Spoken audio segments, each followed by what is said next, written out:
So, welcome to the most recent episode of Books in 140 Seconds. Today, we'll be talking Let the Great World Spin by Colum McCann.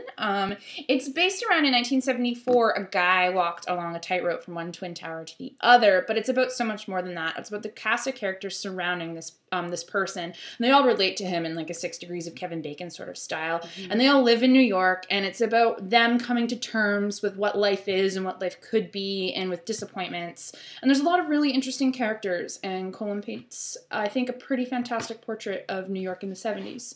How do you feel about it?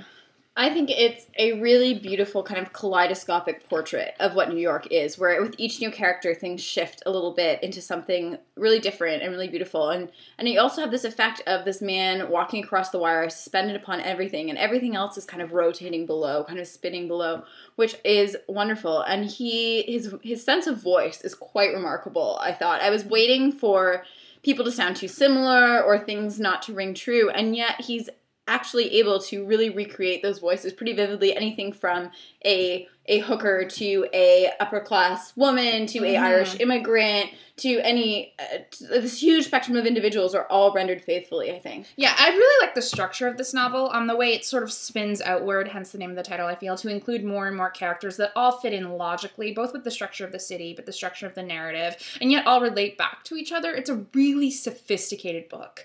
And it's not very plot heavy. It's about the characters, and it's about just them living, and it's so well rendered, it's so well written. You just find yourself savoring each sentence and just reflecting on the characters long after you've read them.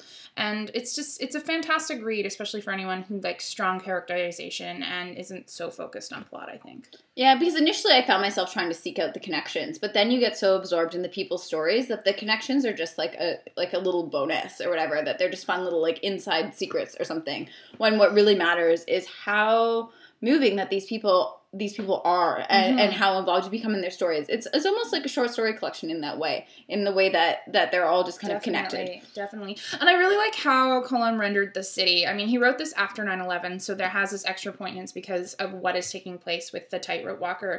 But I felt it was really loving while still maintaining a critical eye, but he's very much a New York writer in the sense that Jonathan Lethem is, someone who you associate with the city. And yet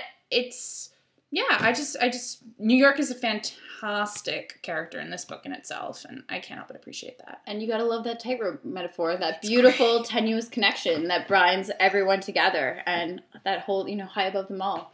I also really like the cover. I like this a lot. Yeah, it's a little creepy, but it's good. It's creepy, but it works. Yeah. And read the book and you'll understand.